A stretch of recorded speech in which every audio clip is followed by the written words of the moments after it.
Hi, this is Jose, also known as Jose Not Juan. Welcome to That's a Dude in a Dress podcast. So today I have Jennifer with me.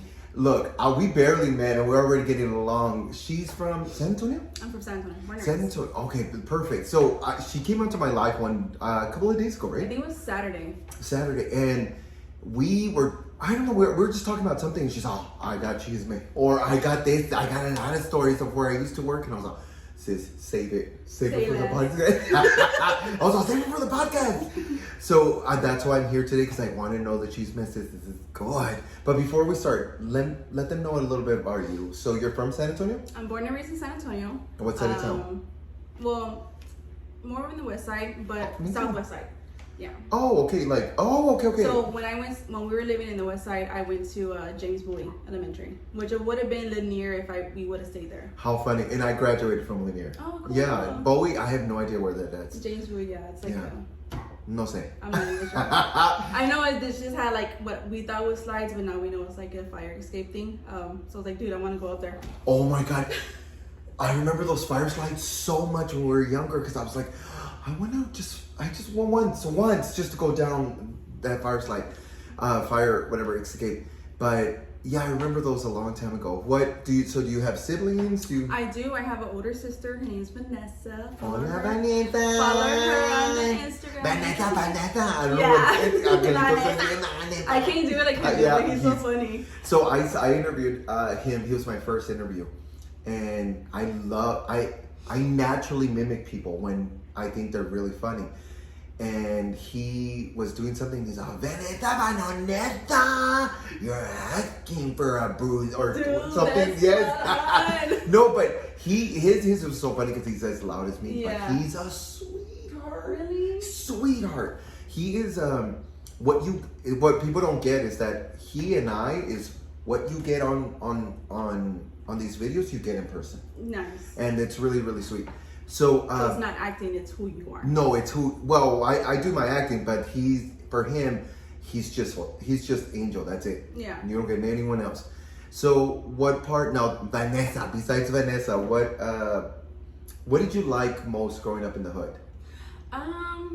We had like our own little ghetto, I guess you could say ghetto fabulous, trampoline. It was made out of a bed. Was it safe? Would I let my kids jump on it now? No. But not back then, the bed bugs. It was so we had it. I'm not sure exactly what the apartments were called, but it's literally right next to Lanier. So it's like on the corner. Alazans? I think so. I'm not sure, but so it's really small and it's like an L-shaped apartment. And then back then they used to have like this really raggedy, scary 2-story house, brown. If I look it up, I'll be like, this is it. I'm horrible with names, so. Me too. I think it's the Alazans. It's not, right there, right? Yeah. So yes. We used to live there, and right behind there they had threw away a mattress. So me, my sister, and then a couple of the guys, we will go back there. My mom and dad will always be like, put your shoes on, like you need to wear your shoes. Yes. My sister didn't wear her shoes, and they used to like break beer bottles and put the neck down.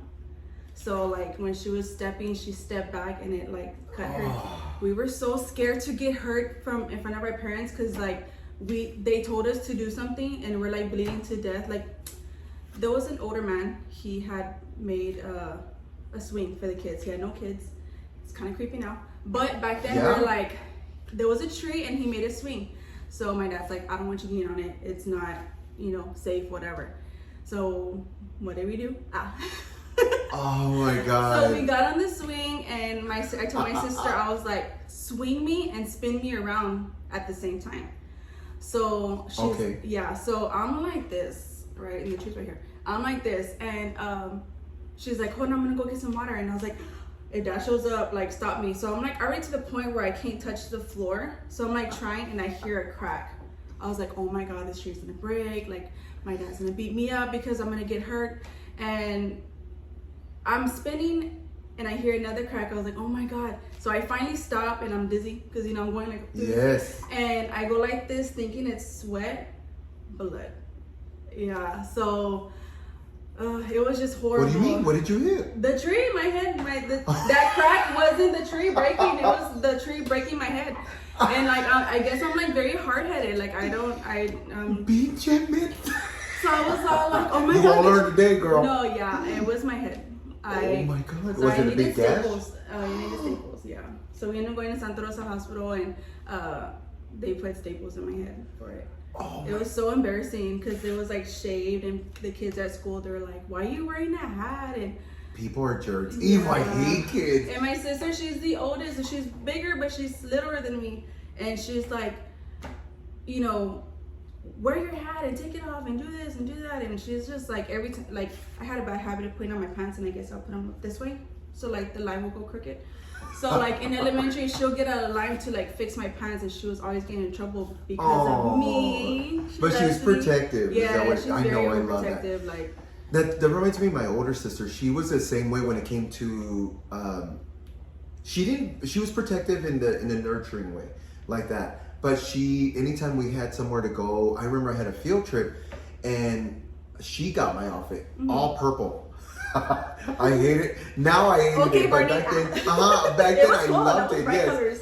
And she dressed me, made sure that my pants were aligned, my shorts, she made me look really clean. Even fast forward to like graduation for high school, she pressed it really well.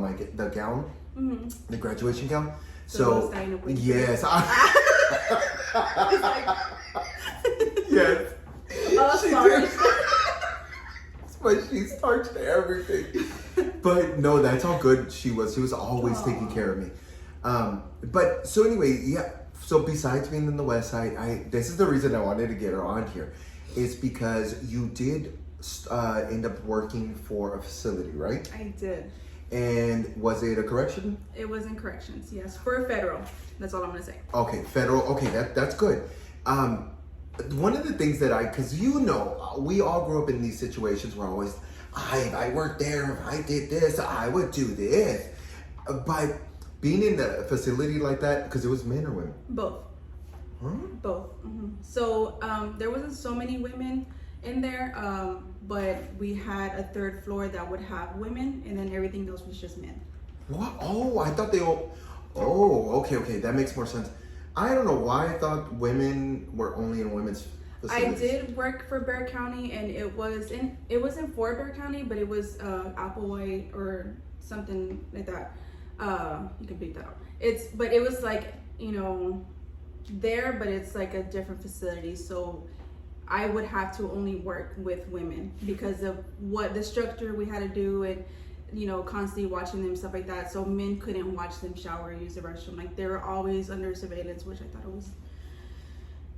Wait, it was a job. What do you mean? Like you'd have to watch the men? So watch the females. Like at all times? At all times. Okay, that makes more sense. So yeah. You didn't go to jail for nothing, right? You're going to be supervised everywhere. But okay, so the reason I wanted to get you on here is because you got some juicy stories, right, mommy? So I got juicy stories. I got chisme, which I'm not gonna say names. No. I got scary stories because that building is very old, and I have funny stories. I have stories where I messed up. I did some things that I shouldn't have done. So yeah, I was and this was all within a year. I only worked there from 2009 to 2010. Oh my God, that's... All of this was less. Now you take you forever to do a year. No. 2009 to 2010. Not her doing the math. No, like, hold on. So, okay, I actually know of people that were in TV because she also worked in a correctional facility type thing and was doing things that she allegedly wasn't supposed to be doing and went to jail because she was passing items to an inmate. Well, I just saw, as a matter of fact, I just saw TikTok. This is meant to be. I just saw TikTok and it's a lady who was working as a correctional officer or whatever, something like that. Well, I guess she didn't realize that everything's recorded. So the conversations that when the inmate would call her She was being, I mean, he was like vulgar. I'm gonna do this to you, blah blah blah, and yada so yada. They had a relationship. They had, sis, they were past the relationship, honey.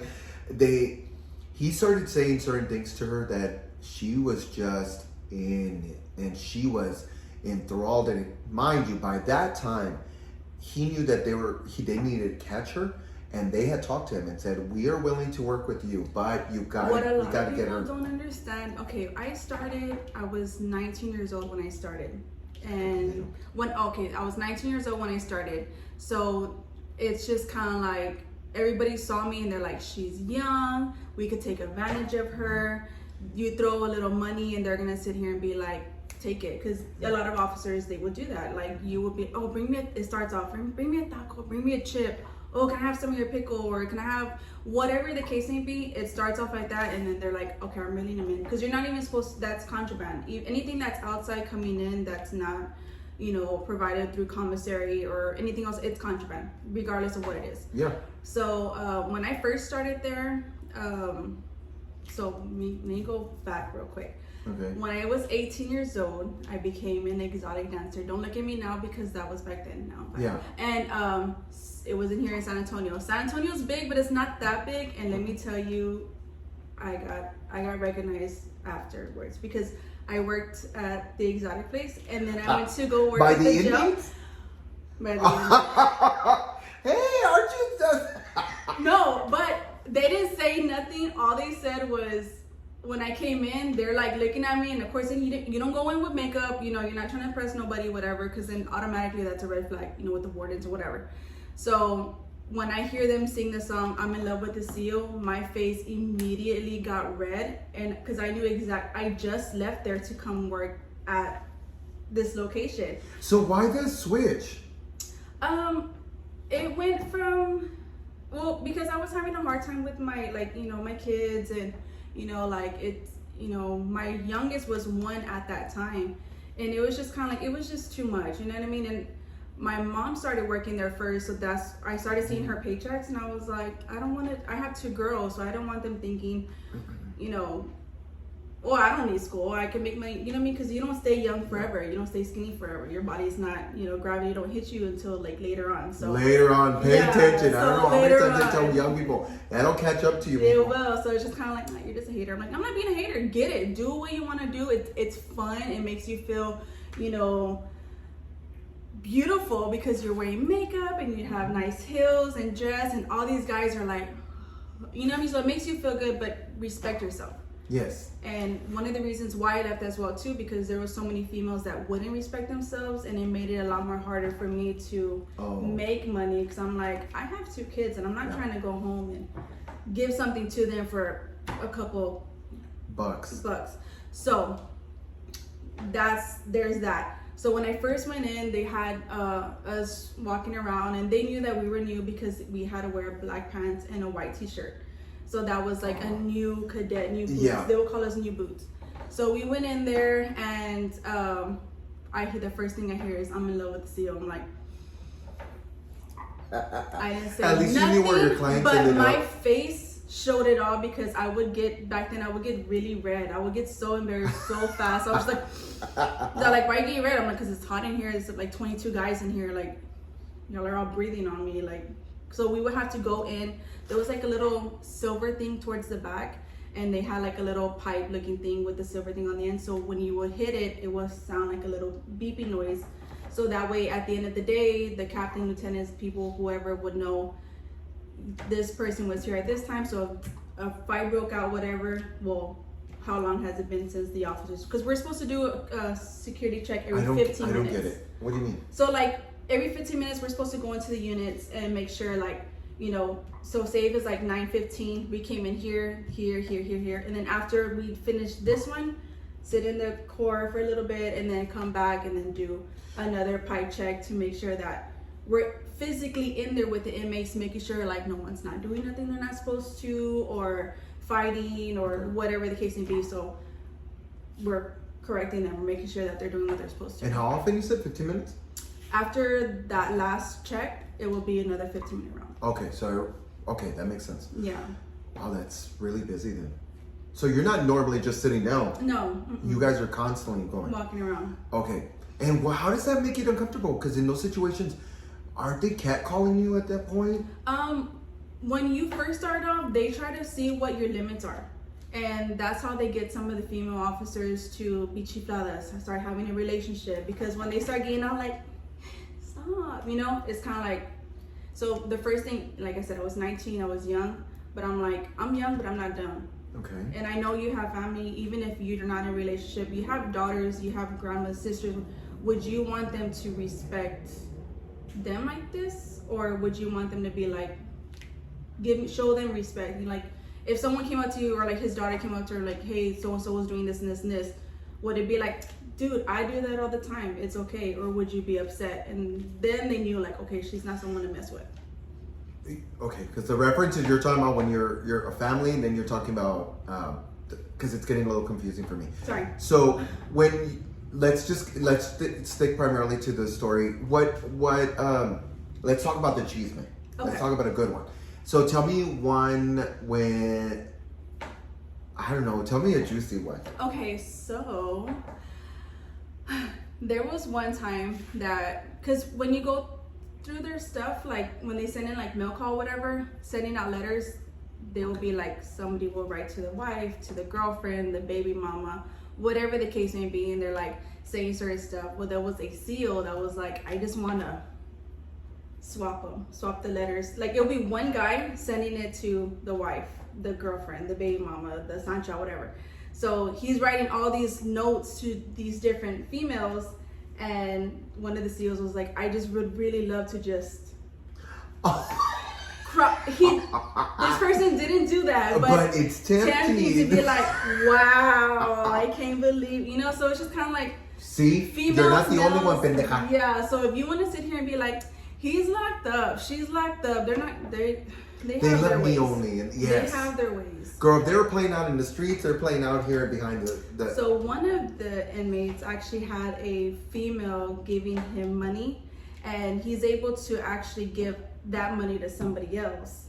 So while you're sitting here giving them money for commissary, calling cards, or whatever, they can actually take that money and transfer it to somebody else. But how do they transfer? I don't understand. I've never sent out money, I never given out money, so I don't really know how all that goes, but. So have you seen any letters where they're, because I always wonder, because my mom was in jail many moons ago, but do you have to go through all the letters? It's like a proofreading, just make sure no one's not saying nothing like, Oh, you have to read them? No, like, so they have a person that would do that, but making sure, like, when you go through it, like, you look through it and make sure there's nothing like vulgar words or whatever. Like, if you're looking like a scan, like, you're not reading, because it's you still have to respect but that's why we have another person in the mailroom to proofread it. So make sure there's no contraband, make sure that there's nothing vulgar, like bad words or something that's gonna be threatening for their life safe, whatever, so we scan it like that, like, okay, and we send it through, or we'll be like, Captain, this is this, what do you want to do with it, so things like that, like, nothing too big. But there are some officers, like, they're just asses, they just want to sit here and just be like, let me see what you're writing today.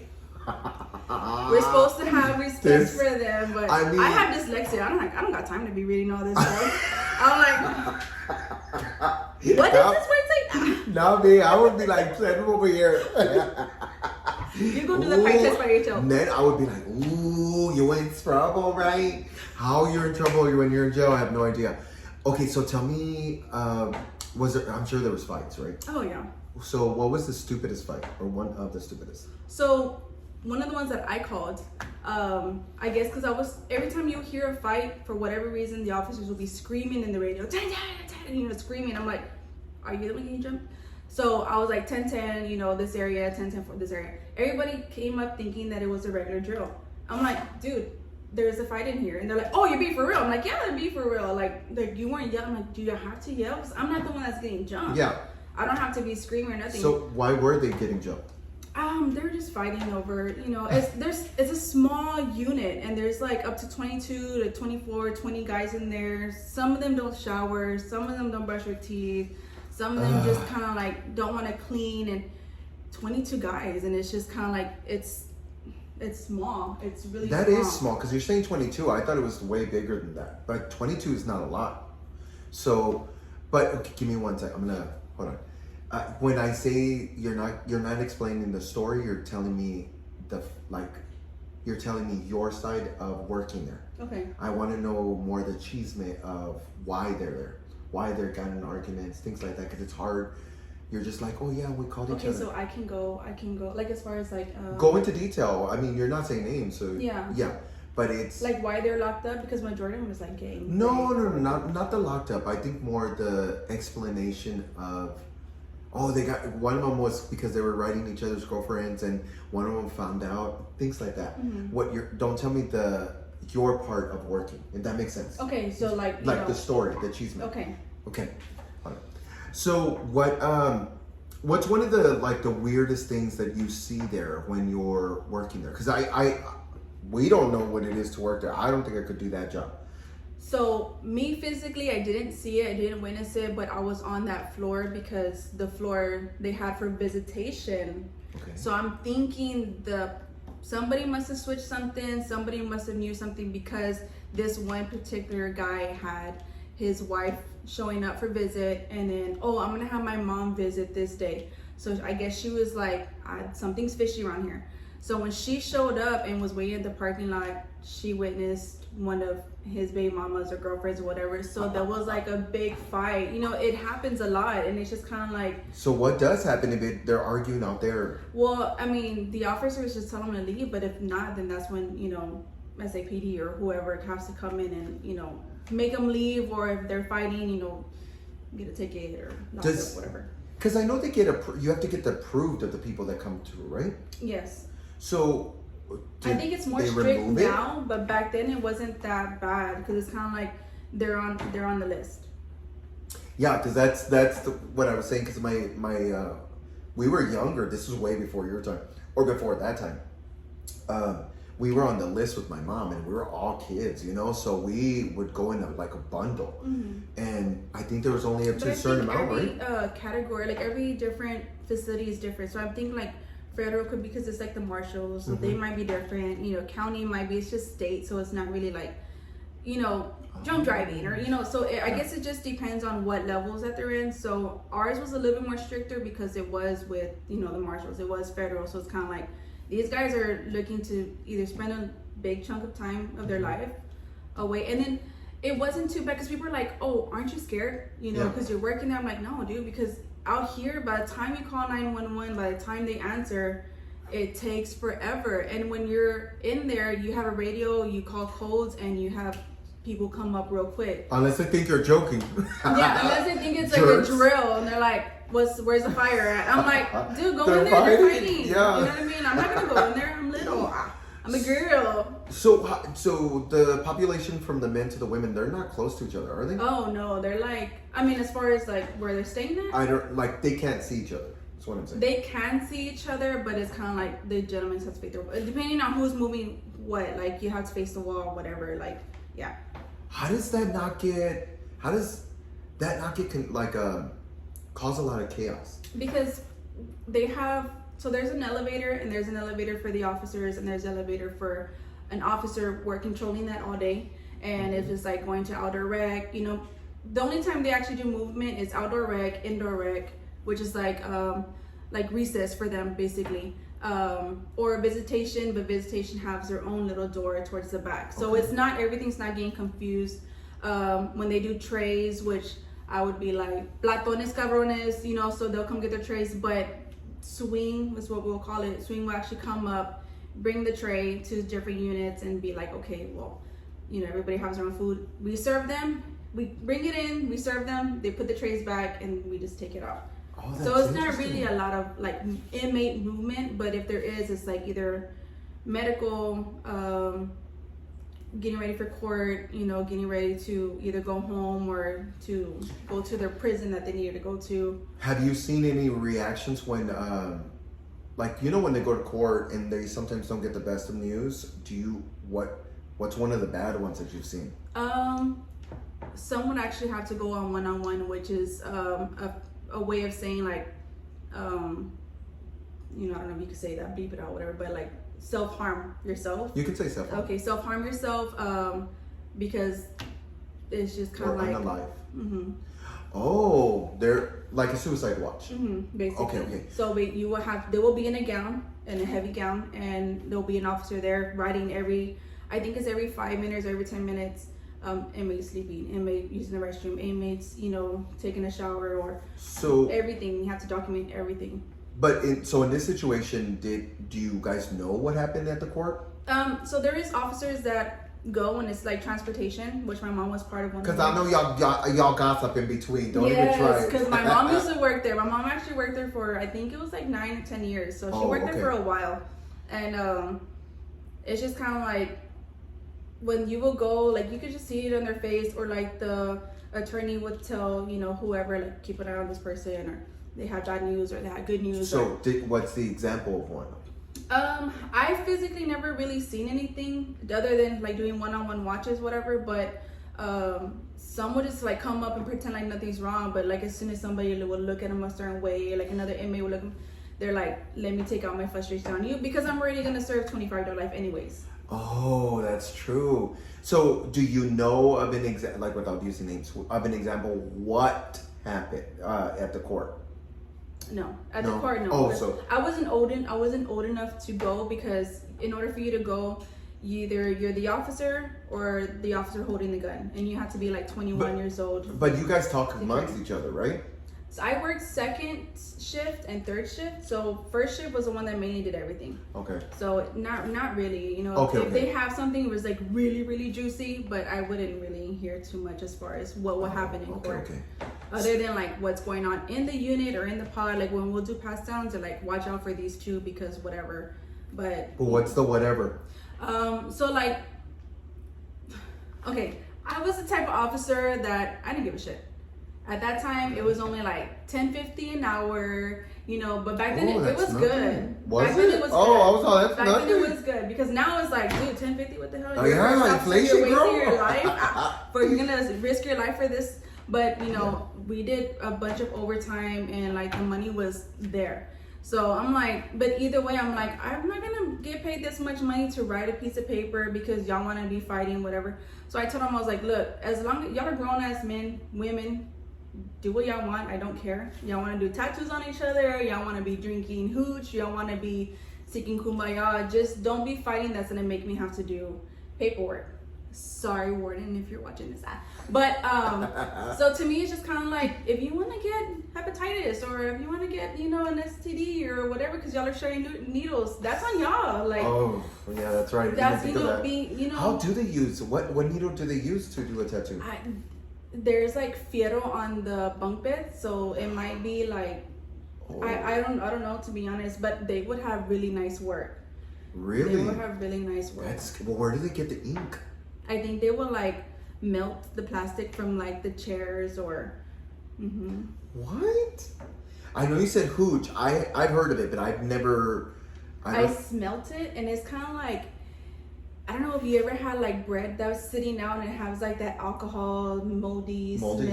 Well, they will have bread. They will put if we would give vegetables or fruits for breakfast, lunch, or dinner, they'll save that, like grapes or whatever, and they'll put it all there, and it ends up becoming like a concoction.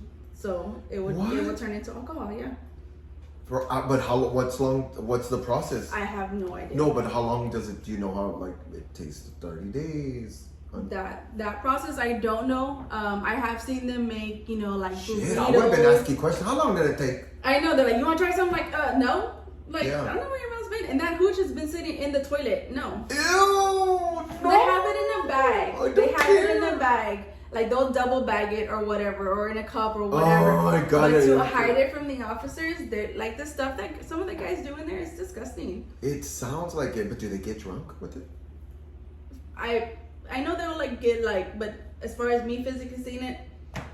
No, but I'm sure you see the before and after behaviors, right? I was there for New Year's, and once the clock struck I felt like the whole building was gonna fall because everybody would shake the bars and stomp and slam their, you know, their locker boxes, whatever, and people would get drunk and people would like.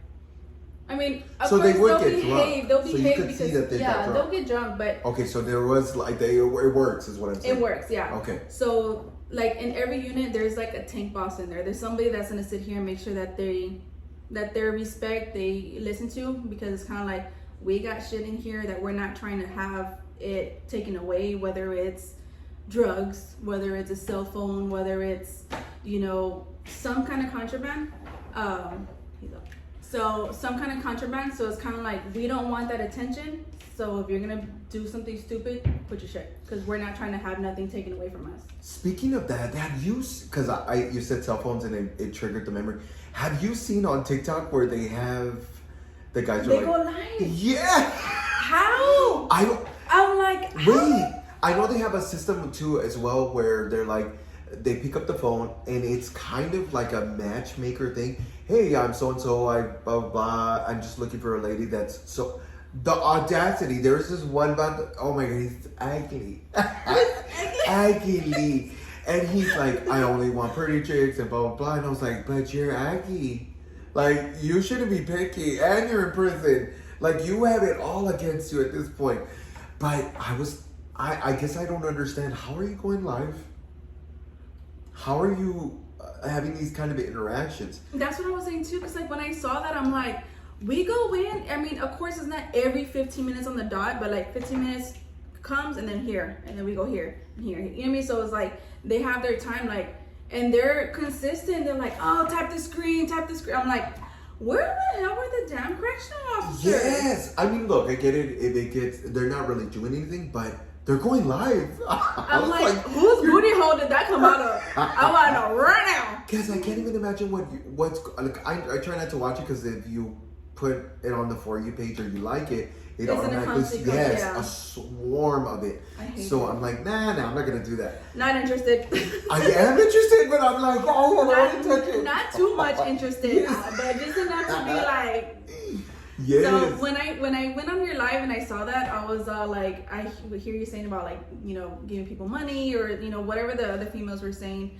So I was just kind of like, be careful, because I used to work there, and you know, I have written up several guys for, you know, indecency exposure and stuff like that. Especially when you work, I would do my overtime would be from, so my time would be like from 1 to 10 and then 10 to 6. So when I would work the 10 to 6, like everybody's sleeping, and it's bars. So like, of course you're going to be able to see like stuff, whatever. That's what I was going to ask you too. So, okay, so that is bars. It's bars on the outside. So it's like a wall here, and then there's bars this way, and then this is where we will like come into. So people who's like been there, I think you have more or less where I used to work at. And they would have like 2 showers, and one will be facing the window that we will see looking in, which is another bar, and another one be facing, that's, you know, where they would sit at their tank. So majority of the people would actually take showers here, so they have more privacy from the other guys. But when we will come in, men would have to have their shower curtains like, you know, their navel down, and then females was like their chest down. So we could see that there's only one person in the shower, and you know what I mean? Like they're not self-harming themselves or doing anything stupid. Or mañas. So means, they would which be means like dirty things. Yeah, so they'll be like with the curtain, and they're like, I'm like, show me again. Show me again. This way. So because you're a woman, I would assume that they're flashing you, right? Yes. Okay, so how often does that happen? It would happen quite a few. I think in total I written up like 5 guys that were just kind of like, you're consistent and you're disgusting. And it's just kind of like, I don't like doing that, because it takes their family, you know, they don't know if they have visitations, whatever. So they don't know to the day they get there 2 visitations, oh, well, so-and-so's locked up. So you will have to be in a holding cell by yourself. No, that's called a consequence. That's why they're in prison. No, yeah, it is. But it's just kind of like, I don't think it's fair for the family and like the mom. Well, it's not fair for you either. It's not. So that's why I'm like, I'm fucking my dress up. You do that shit. Yeah, no, not me. I know, are they hiring? Yes, they're always hiring. So in order for you to work at any facility, You need to have a clean background. Doesn't mean that you're Yes. not clean, but you have to have a clean background, high school diploma or GED, and that's pretty much it. Eso me vale. I guess one of being there, right? Especially that you're working sometimes late at night when they're supposed to be asleep. What's one of the weirdest things you've come across? Like, so I scary. I was doing over my overtime, right? So I'm gonna go with scary first. Okay. There was a floor that was called the chicken coop, and the chicken coop had basically like regular barbed wire, not barbed wire, but like the fences that have like the little diamonds, whatever, everywhere. Okay. Like a regular yard fence. So there will be 6 per unit. So it's like I was allowed to stay there by myself because I don't actually physically go in there with the inmates. I could just walk around and they're all locked up in the cages. So inside the core area, there's a location for the barbershop where the inmates will cut their own hair and stuff like that, whatever. Wait, before you say that, is there a reason why they're separate? No, like that's just the way okay. that specific. I think it used to be for immigration, because like when they were like coming in, if they're like first time entry, they'll just come in, go back to be deported, and then if they're like a re-entry, they'll spend a couple of months, whatever. Okay. And if they came in with drugs or inappropriate things that they're not supposed to have coming into the country, then they'll spend time and then they'll go back home. Okay. So I guess since we didn't have that much immigration, they would use it for like the regular inmates, whatever. So I come back from doing my rounds, and the water is turned full blast, and it doesn't have a little knob like a regular water hose, because that's how it would look like. You would actually need pinzas or like pliers or somebody really strong enough to open it or close it. So some of the guys don't sleep, and one of the inmates that were awake, I was like, who turned that on? Because when you have the elevators, like you would hear the ding come up, whether it's our elevator or the inmate elevator, and nobody showed up to the floor, and the water was on like full blast, like loud. And they can't get out in any way. They can't get out anyway. In Okay. order for me to unlock the door, like you need the button, or we have those really big, huge keys. So how would you have that water on running on a regular basis? Like somebody has to turn it on, say time to shower? No, so it's like a barbershop, and it's like an actual sink.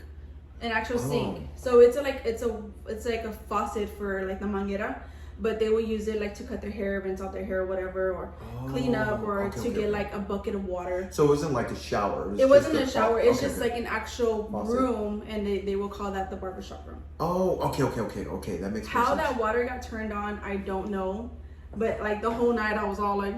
But don't the inmates tell you, nah, that turned on its own? Yes. So one of the inmates that I know now, because like I said, San Antonio is big, but it's not that big. No, it's not. So it's just kind of like whenever I would come out and like go to HEB or to the mall or to the pulga, they're like Piñanes or CO, and I'm like, hi. Now if I was a bitch and I went in there, acting like this plastic, badge to stop a bullet, I think it would have been another scenario, like a different scenario coming out. But he came out. I told him, I was like, come out here and like turn that thing off, because I couldn't physically turn it myself.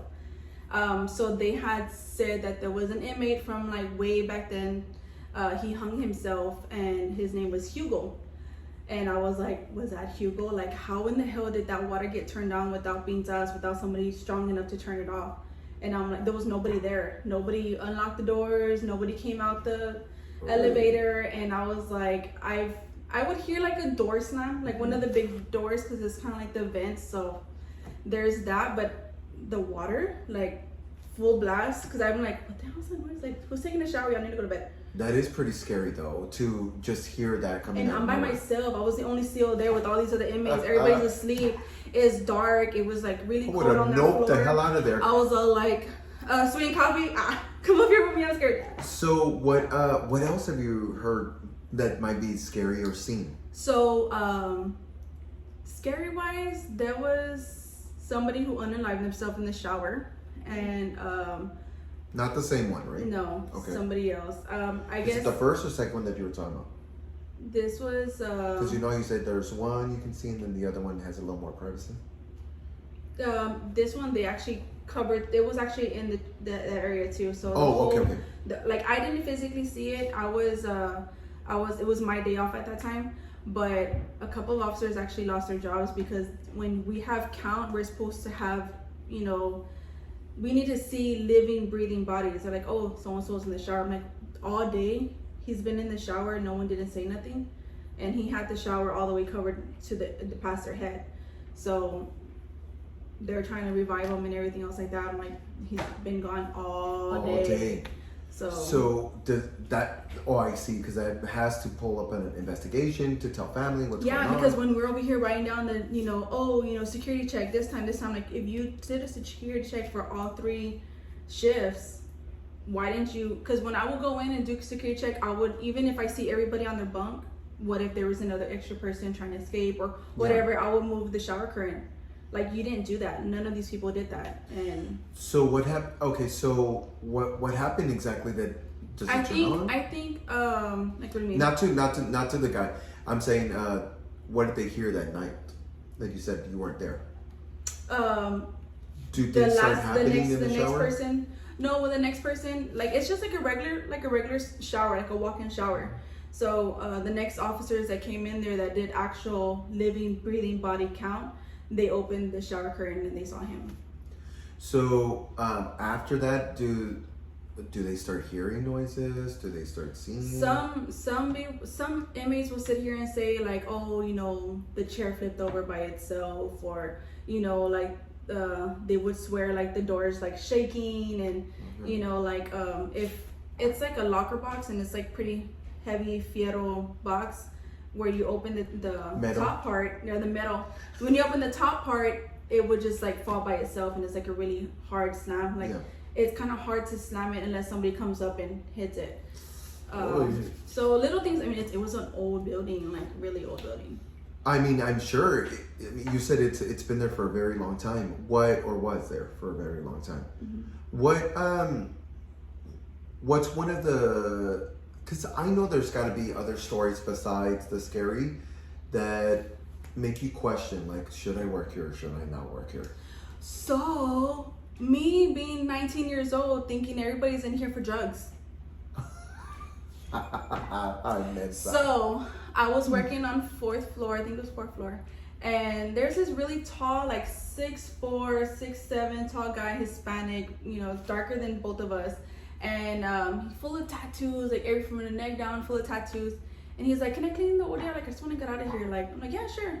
So it was me and another officer, and we're like talking to him. He's cleaning our ODR and stuff like that, whatever. You know what time's it? Yeah. Fine. Hey, baby. Hey. So Frank, Hi. this is Jose, now Juan. I forgot y'all were doing the podcast. No worries. The white shirt's right here with me. Oh. Damn, I'm stretching. I was like, hopefully we're not gonna hear him snoring. No, I didn't even hear him. I started moving around. That's it. I'll be back on the. Be careful. Are Thanks, you gonna baby. take my truck, or are you gonna take Grandpa's truck? Well, you know what? You gotta go in the big truck. Where's the keys at? This should be right there. Over here. Bye, baby. I'll be back. Be careful. Stretching so much. He made me want to stretch. Okay, so. Where was I? Okay, guy tattoos. Okay, guy with tattoos and what? So, he's cleaning the ODR, we're talking, and I'm like, you're really chill, you know, like, why are you here? And he's like, oh, I'm in here for conspiracy of unaliving 25 people. 25? Yes. It's like, it was kind of big, like, for San Antonio. Whisper the name. Do you know? I don't remember his name. It happened 14 years ago. I would still. That's one thing I would remember. But he had a really huge, big EME on his neck. So people who know, you know, gang related. Oh. Okay. So I was like, get your butt back in that cell. You know what I mean? Like, I'm like, when it comes to, I was like young, and even still to this day, I'm like, my first time meeting you, I don't know, you're a stranger, I'm a stranger, you know what I mean? Like, we don't know each other's background. So I'm just kind of like, everybody's cool, everybody's like, y'all are all in here for drugs, you know what I mean? Y'all are all in, and you don't never think, because in this place, people have to behave because it's all pre-hearing. Yeah. They have to behave. So if they have, you know, sorry, it was her husband. If he has a write-up, or if they have whatever, they go to the judge, like, not only did you do this out here, but in here you're not behaving. So they're gonna add on more time, or they're gonna sit here and be like, no, we're not gonna, whatever. They're only doing it just because of they the need court. to behave. Yeah, they have to behave. So it wasn't that bad working there. But when you have people who are kind of like, I know I'm facing life, 25 to life. I don't care. It's just kind of like. So I'm sorry to interrupt. When they do get that, like, they're at court and they say, okay, you get 25 for life, like you said, do they move to a different facility? They try to move them as fast as they can because they're just trying to get that negative energy or negative or whatever, like not a negative energy like that, but as far as like, all right, next, like we need more room for more people to come in. So this is like a middle ground to get to like wherever you gotta go. If you're gonna leave, you go back to what the streets. You go home, or if you have to do like a rehab facility. No. Oh, sorry. I didn't want to say it just in case. Yeah. Oh, I guess I don't know I didn't know that there was wait. There's different facilities for different. Oh my God! Like, like there's state, and then there's federal, and then there's like so. Was this one across a bigger one?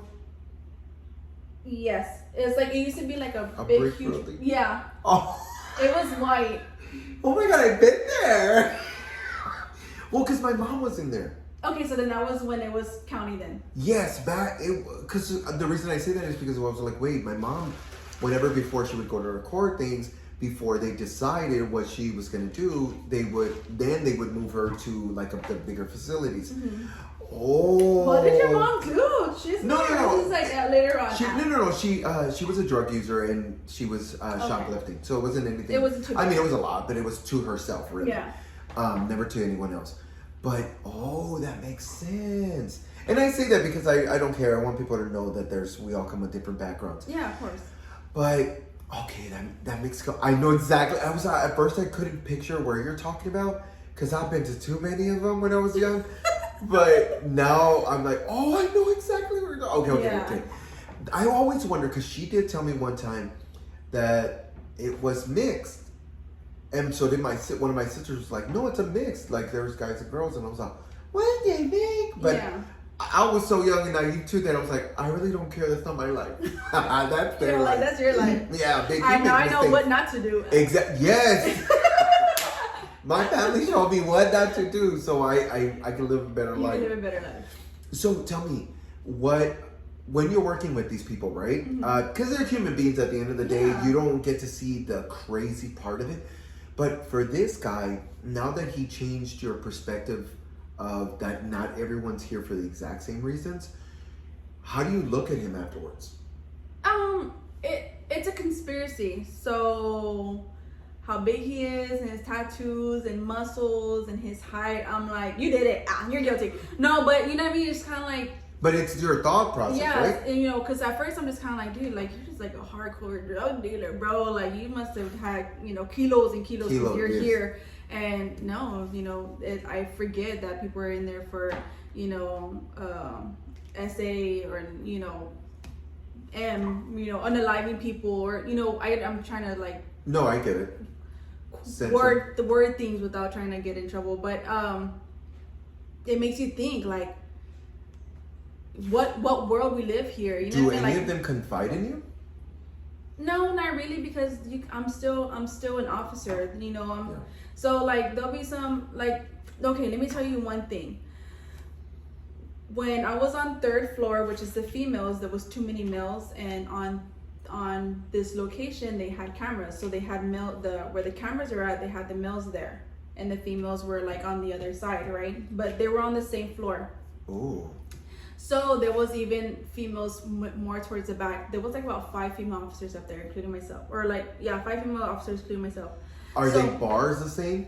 The bars, everything's the same. Open, okay. Everything's the same on each floor. Everything's the same. Besides the PC units, which is like protected custody, and the regular segregated units. Like some guys come in here and they're like captains of, hardcore gangs, or they might be like, I don't know if it's captains, but like higher ranking, where they're kind of like, they call the shots and they need to be separated from general populations because they're that dangerous, or they're that, title where they need to be. But that's isolated. 3rd floor. third floor was for females, but since there was too many males and not males. enough females, they put the males where the camera's at so that we could see who's coming in and out. So I'm trying to picture. I'm so sorry to keep interrupting you. It's okay. So can they see each other? Because I've seen some prisons where you can see all the way down to the first floor. No, everything's like everything's a separate floor. Yeah, okay. A separate floor. Sorry. So, and then too, like when we're escorting females, escorting males, like female on floor, female inmate on floor. So like, okay, guys, go over here. We'll close this door. Y'all go, and then because sometimes like that location was big, but it wasn't big enough, and some people actually had like their code. What's it called? Like they're in there together for the same stuff. You know what I mean? Oh. Like a so basically, like say me and you got in trouble for like doing something bad. You're on one side, I'm on one side, and we're going to the court for the same thing. I could be talking or you could be talking, and then they find out and they're like, okay, well, wait, like if we did the same crime at the same time? No, like we did a crime together. That's the same time. Oh yeah. Sorry. I thought you meant like, okay, you did drugs. No, but like if we did something together, yeah. Oh, like and then that's not good. Yeah, so like they'll have court together, whatever. I could see why they have codes with each other to say and not say certain things. This is what you're trying to say. Oh, that's good. So like if you see somebody and they're in the same thing, like make sure you say this, this, and this because this is what I'm saying. So we have our story. You know what I mean? Like so we want to make sure everybody like we had classification that would be like. Okay, they kind of, it's like segregating, so they try like to really mix race and, but it's kind of hard because when it comes to prison or jail, mainly prison or like pre-prison, it is kind of segregated where it's like whites with blacks and, Hispanics. Because I've heard that too. It's more like a safety thing, you know what I mean? Like I've heard it's because my mom would say, no, even if you didn't want to, you had to. He said, if you decided to go to a different, the people of your color, of your race, would kind of get upset or whatever. I didn't understand that, but it's the respect that you have for each other. Yeah. I don't know how to explain. And it's kind of like race stick with race when it comes to like being locked up. And even if they're like in different gangs, they would have their little arguments because I'm in this, but we're still Hispanic or we're still Mexican or I would hate that. Yeah, it sucks. I'm just in here to check to make sure y'all guys are okay, y'all are not fighting, and I go home. Like that's why I'm like y'all.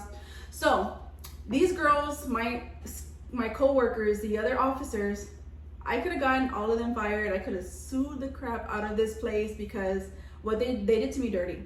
So I went in. And I went all the way to the back and I checked the unit and I was waiting there and I hear the door rolling. And they're so into their chisme, they're not even paying attention that I haven't came out yet. Who's they? The other officers. Okay. So I'm in there with 22 other guys by myself. They left me in the tank by myself. Oh no. But we're young, we don't know, right? Any better that, okay, we'll go. I don't think this is legal. No, they weren't supposed to do that. Like, one's supposed to be sitting at the window watching me with the radio. So if they fight me or they do something or they try to, assault me or whatever, they call in it and, Yeah. Because when an officer goes in, you got to lock the door because nobody can come out. Nobody can start a riot or whatever. And I hear the door closing. I'm like, this fucking bitches just left me here by myself with 22 other inmates. And this guy's all like, don't worry, no one's not gonna do nothing to you. I was like, you get up, I'm gonna sit down. I put on the headsets, I'm just sitting there watching novela with them. And they came in like 10 minutes later. Headsets? They have headsets on? Yeah, they have headsets. They have headsets because it's kind of like either they're talking, the TV's too loud. It was a big thing, you know what I mean? So they'll have like headsets to watch TV because they have the TV in the front and TV in the back. So somebody could be like, I want to watch Spanish, I want to watch English. Oh, and so they don't. So they're not fighting because there's 22 that's guys. Really smart. Yeah, there's 22 guys in there. So it's kind of like, well, I want to watch my novela. Why I want to watch Judge Judy? So it's kind of like that. And I'm like, get up, I'm going to sit down. And I'm over here propping my legs and, watching TV. I'm like, let's see how long these bitches are going to take. I didn't call for them. I didn't yell. I didn't sit here and get scared. But in reality, I was a little nervous. Yeah, I would be because, too. like I said, I was the type of officer who was kind of like, I don't care. You're grown. Y'all are all older than me. Y'all already locked up. Y'all already treated like animals. I'm not going to make your stay here worse just so I could sit here and be like, I'm a correctional officer. Like, I correct your ass. No, you know what I mean? Like, because regardless whether it's 5 years, 10 years, 2 years, they're gonna come out and they're gonna remember exactly how you treated them. So this one guy, he was, you know, Mexican mafia, and he actually was like, just sit right here, don't worry, no one's not gonna mess with you.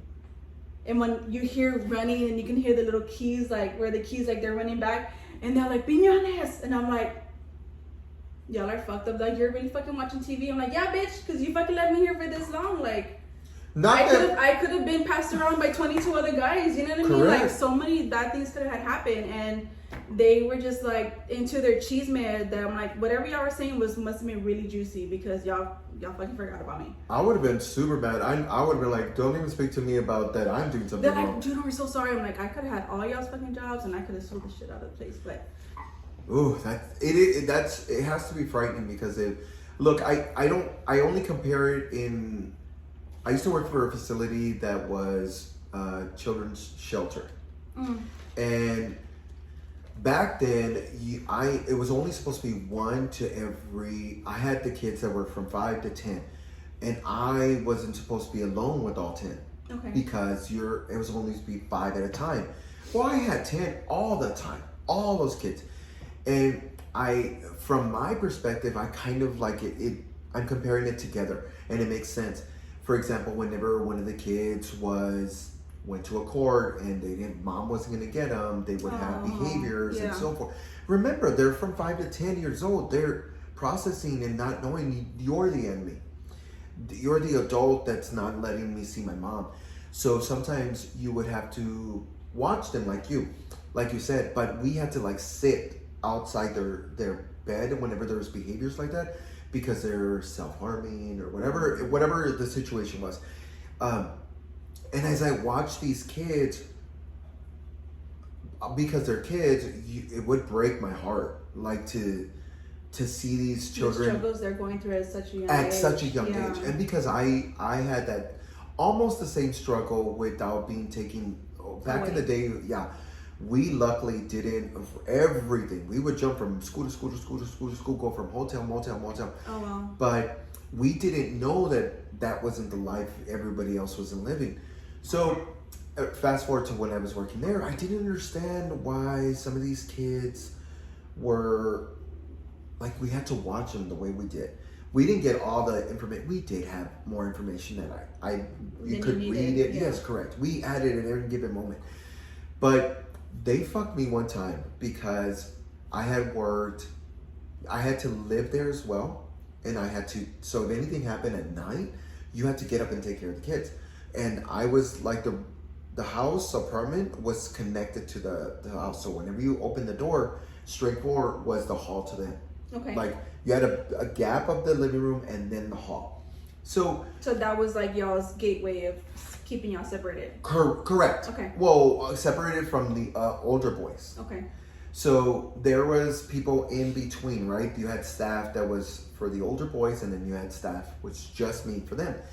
Well, the reason it triggered my memories because one time I worked, I think it was an overnight shift, that I was extremely exhausted. I had already worked a full shift in the day, and then I woke up because they had something going on.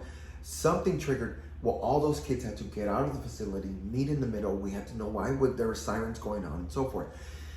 I was exhausted. Come fast forward to the morning, I told I dropped off the kids at school, did whatever, came back, cleaned up a little bit, and then I was like, hey, I can't make it. I can't go pick these kids up. They have appointments, but I'm exhausted. It was already, by that time, it was 11 or 1 in the 11 in the morning till 1 in the afternoon. Wow. I told him, I need to sleep. I am so tired. Well, the guy that I had worked with was amazing with me, except the bitch that they brought, that director, the new director. He didn't communicate to her that I had worked almost a full 24 hours by this point. And he said, no, just go, please, just go. And I said, I'm tired. You're not listening to me. I'm so tired. Exhausted. That's like the worst to be driving. Correct. To. And so the facility was in the south side. I had to go pick up the kids on 35 and Waltham, like that area. Okay. So I go pick up the kids. Well, I was so tired. I picked up 2 older kids. One older, one younger. And I told them, just stay here in the car. I'll be right back. I should have taken him with me. I understand. I fucked up. You're not thinking, especially when you're tired. I'm so fucking tired. And so anyway, I go get the kids, one of the kids in the school. I come back. By the time I come back with that one child, the older one said, "Oh my God, sir. There's a guy circling, taking pictures of us inside the van." And I said, "What do you mean taking pictures of you?" And he says, "Yeah, he's taking pictures of us." And I said, "What does he look like?" So-and-so. "What is he, blah, blah, blah?" "Oh, so-and-so." They said, "He works here at the school. We've seen him all the time. He's the janitor." I said, "Excuse me?" And they said, "Yeah, it's a janitor." So I make it all the way back to the facility, and I said, "Hey, before I go to sleep, you need to listen to me, please. This is what happened. They said so-and-so. I'll write it up, but I need to go to sleep. You're not listening. I'm tired." And he says, yeah, go. I get up, and they have a meeting with me. They fire me right there and then. Fire me because... Was it because you left the kids unattended? And I said, "You're right. I shouldn't have." But I was fucking tired. And I had the new director was there, and then I had the guy, my supervisor, and I said, "Shame on you for not saying anything to me." Yeah. I said, and I was only 21, 22, something like that. And I said, "Shame on you, because I'm still too tired to have this discussion." I said, "I only woke up because you guys woke me up." I said, "I'm still too tired to process anything." So I could have also had their jobs at the time, because you fired me knowing I had numerous already said, "I'm not in the right place. You being that tired, you're telling me to drive these kids." Yeah. So anything could have happened in between, and now you're holding me liable for this? I was wrong. Yeah, you're lucky. Like, I left the kids by themselves, and I didn't get into a car accident or something for being exhausted. Like, you're not paying attention. Like, sometimes when you're just driving, you forget that you're driving. So you're like, "Oh shoot, like, did I pass red lights or green lights or whatever?" You know what I mean? Like, all this because he didn't want to drive to go pick up the kids. Wow. He didn't want to go to two or three separate facilities that I went to. I was like, "You fucking asshole." So I understand the frustration of, I could have had your fucking job. So what goes on afterwards with why leave the job? I left the job because I was working 16 hours almost every day. Dude, I had like suitcases under my eyes. I'm like, I'm too young for this. So I went back to, being an exotic dancer. No, that's okay. I went back to being an exotic dancer because it's just kind of like I was having a hard time, and it was just me. My mom worked in the same facility, so I really didn't have that. Oh, my mom's gonna take care of it. Grandma will take care of them. I didn't have that. I would pay my dad because his girlfriend, my mom and dad were, they've been separated for a while. So my dad would have his girlfriend, watching my kids, and then like I would have my aunt, So it was hard for me. Like I was a single mom doing 16 hours almost every day, and my baby was a year-old at that time. That's hard. So it's just kind of like I need to be able to trust somebody because she's being potty trained, like. And then I had my girls are a year and 7 months apart. So my oldest is like 2 or whatever. So it's just kind of like 1 and 2, and then it was just too much. It was just like way too much. This is what I don't get with people, because you lowered your voice when you said exotic dancer. It doesn't matter. You're paying the fucking bills. You gotta pay. Exactly. Look, I understand that that's not their body. People always have a criticism about somebody else's body. It's because they're haters and they're unhappy with themselves, and miserable. My sister always tell me, miserable people make other people miserable. That's so funny you say that. Like Whenever I meet energies and I know that they're too heavy, I'm always in my head like this, like I'll cross my arms to protect myself. I know you. Yeah. I can feel you. I'm like, no. I have to tell myself that's not my energy. That's not mine. That's not mine. That's not mine. Constantly. You have to stay away from that, because even yourself, like when I was younger, when I first started working, my first job ever was working at McDonald's, and I ended up getting pregnant, and at that time I was making $5.15 an hour at McDonald's, but it was okay because I was still in high school. I had my own little truck. $5.15 an hour, yes. So in McDonald's we got paid twice a month. I think like on the 15th or something like that, whatever. When I got pregnant, the father of my kids, he didn't want to work. You know what I mean? So like He was working at Carl's Jr. at first, and supposedly they fired him because he wanted to be there for the birth of my daughter. So that's what happened. I'm like, okay, fine, we can work at McDonald's. You know what I mean? It's right there. We lived in Lido, so it's right there. Fine, perfect. Yeah. But he's like, I'm tired because I watched the baby. I did this, I did that, and he wouldn't go to work. So I'm like, you know, like I live in, my family's the type of family where, it's okay.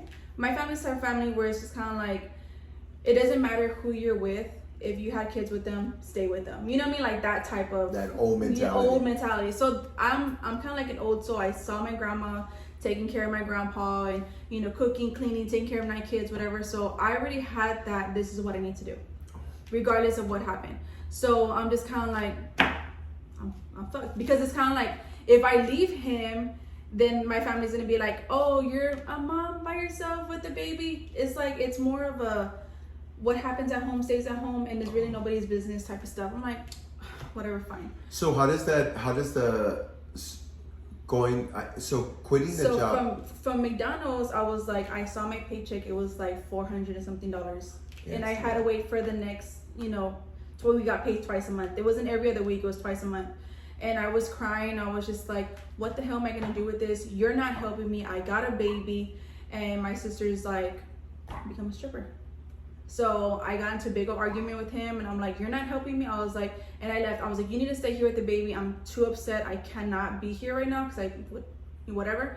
So I left. I went to, I think it was Metamorphosis at that time, or Hot Topic, Metamorphosis, something like that. And I bought myself a pair of shoes, and I bought myself some stupid lingerie dress. And I went to Paradise at that time, and they saw me, and they're like, okay, go. And I came back. I spent like maybe almost $100 of my paycheck, and I came back with like $900 something within 3 hours. So I told my baby's dad, I'm like, look, this is what I'm doing, whether you like it or not. I need to make money. So I threw him the bag of Crown Royal, the Crown Royal bag. I threw him the bag, and he counted it, and he's like, where did you get this? What did you do? You're only gone for like 3-4 hours. And I'm like, I'm gonna be a stripper, and I'm gonna continue working at McDonald's so I can get income tax, but I need to do this. Whether you like it or not, you're gonna help me take care of this baby because this is our kid. Fast forward, I was on the shot, and I ended up still getting pregnant with my second child, and I was like, you're not working, I got 2 kids, I can't do this by myself, like, we're done.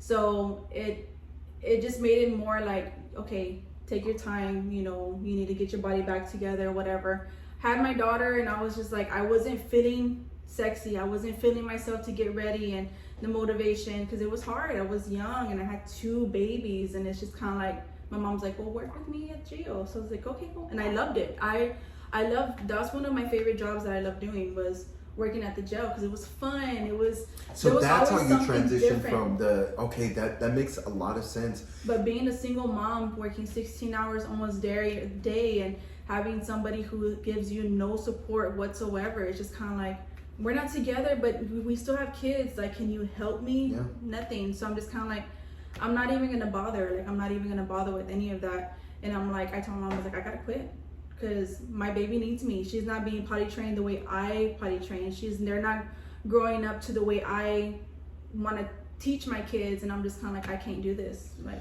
and that makes complete sense as to the transition of going from there to there. So let me tell you, what was the cutoff moment in working at the jail? Was it just not being able to see the kids? Yeah. Or was it a moment there? No, just because I missed my kids. And then like, it's 16 hours. You only have 24 hours within the day, and they expect you to clock out, have 8 hours of sleep, cook, clean. Like, it wasn't enough time. Correct. So it's just kind of like, do I take care of my kids or do I sleep? You know what I mean? So I had to pick and choose. I'm like, I feel like that's a lot of parents, or especially single mothers, or fathers as well, that have to balance of, I have to work, but it's got to be at least the 8-hour shift, and then I've got to get to the kids. Yeah. So who's gonna pick them up? Where am I gonna spend the money? All that good stuff. I didn't grow up like that, where mine was really chaotic, but I didn't grow up with a mother who was working a shift and said, okay, I gotta go take care of the kids. It was primarily my grandmother. We were living in the projects like courts here in San Antonio. So it became this weird process of, do we have a job? Should we work? And But I knew at a young age, fuck, I gotta get out. Like, in order to get out, not that it's whatever, you choose your own life. But I knew at a young age, I gotta work. Mm-hmm. I gotta fucking work. And if I want a better life for myself, I gotta get out there. So I was like you at a really young age. I started at like 15, getting a job, doing all that good stuff. But I understand the struggle and the wanting to get out of there because it's, at least for me, I was all, I want a better life. Yeah. This isn't, how am I going to want a better life if I'm struggling at $10 an hour? Yeah. I knew I had to keep pushing and then pushing. like growing up as, younger, it was just me and my sister.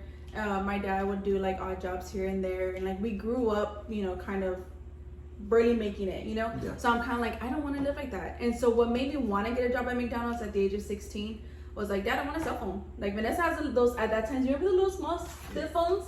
So Vanessa, my sister had one of those. And I was like, bro, I want a cell phone. I want to sit here and sing Alicia Keys, my ringtone, spend $7 for that. And I'm like, he's like, you want a phone? Go get a job. I was excited because he said, go get a job. Less was said. I was all like, we live right down the street, McDonald's. I called him up and my sister worked there first. So they're like, two piñones. But they're like, yeah. So I started working there, making my own little money. And $15 will fill up my Chevy S10, you know what I mean? So I had money for myself and I turned out pregnant, but I was just like, oh great, you know what I mean? Like now I need money, but now you need real money. Yeah, but yeah. So I don't want to do that to my kids now because my oldest daughter, she's terca. I want to work. I want to make my own money. I'm like, not that McDonald's isn't real money. No. And more money. Anybody who because a friend of mine, he has like a little. Not franchise, but he's like a manager for different fast food restaurants, and he makes pretty good money. Yep. But it's the people who make burgers and stuff like that. You don't really make too much. For kids, it's fine, but I just don't want my daughter thinking, I'm making money here. I don't need anything else. And right now she has a good head on her shoulders. She wants to both of them want to join the military. My oldest daughter wants to do something with airplanes. My baby wants to do medical stuff. So like they both have a decision of joining the military, going to school, and being somebody. I'm like, if you get out into the real world and start working and paying taxes, you're gonna have a mindset of already programmed. I get a paycheck every day, or I get a paycheck every Friday, and I don't want them to have that and be like automatically sucked into the government system and be like, you know what I mean? I mean, it's easy to get, like when I was younger, I was in the government system as well. So I have a friend that's very against that mentality of you better not get help. If you get help, you're worthless and yada yada. I don't have that same mentality. It's because I grew up like that. She didn't. So she doesn't know what it is to struggle, to feed your siblings, to not have that kind of food because I didn't have both parents, things like that. She never will understand and it. As a single mom, dude, like I would go for government assistance and I'm like, man, y'all took a bunch of money out of when I was working at GO, like all my overtime, y'all took more. And when I applied, because I was like I was still living with my mom, I was under the age of 25, so I was still considered like her, her responsibility. They approved me for $2 and some change. I'm like, you should have just said I don't apply. Like, I'm like, what my mom makes is her money. These are my 2 kids and these are my responsibilities. Correct. Can you help me get on my feet? And they're like, welfare. And I had a V8 truck. So the money that I was getting for welfare, I'm like, that's just for my truck for gas. And I'm like, I need a job. I need this, I need that. So the government assistance is good for people who don't want to work, who sit here and just want to mooch off the government. But when it's there to actually help you get on your feet, to me it's bullshit. They want you to struggle because they want to keep you. It is a little difficult the way they see it, but I'm not gonna put this in it because I feel like that's not be that's a completely controversial thing. So thank you again. I'm gonna wrap this up because I feel like we've got to a place where you know what it is to work at a correctional facility, because I've always had questions. I honestly wanted to pick your brain when it came to this. I'm so glad you made a comment because I was like, can I interview you? So I really am grateful. Thank you for watching. This is Jennifer. Jen. And I just want to say thank you for watching. And also this podcast is sponsored by Magia Coffee. Go to maquiacoffee.com. I know you can get your discount code with Jose Najuan15. Don't forget the 15, girl. I have my own personal bag. Now you can buy your coffee as well. Thank you again. Dame un besito because we gotta go. Mwah. Bye. Bye.